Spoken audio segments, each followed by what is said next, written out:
আসসালামু আলাইকুম সবাই। এই পেন্টিংটার পেছনে একটা গল্প আছে।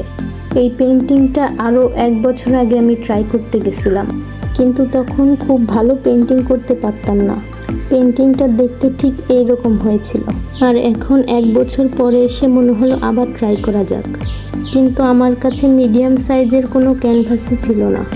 যেটাতে পেন্টিংটা করছি সেটাতে অন্য একটা পেন্টিং করা ছিল। পেন্টিংটা হোয়াইট কালার দিয়ে আমি মুছে ফেলেছি, এজন্য ক্যানভাসের পুরো টেক্সচারটাই চলে গিয়েছে। তাই কালারগুলো ঠিকভাবে বসতে চাচ্ছিল না। কিন্তু এটার ফাইনাল লুক যে এত সুন্দর হবে আমি নিজেও ভাবতে পারিনি। আমার পেন্টিং প্রায় শেষের দিকে। সব শেষে আমি ঝুড়ির জন্য পরা ছায়াটা এঁকে নিচ্ছি, আর এর মাধ্যমে আমার পেন্টিংটা শেষ হলো। সব শেষে আমি ভার্নিশ অ্যাপ্লাই করে নিব।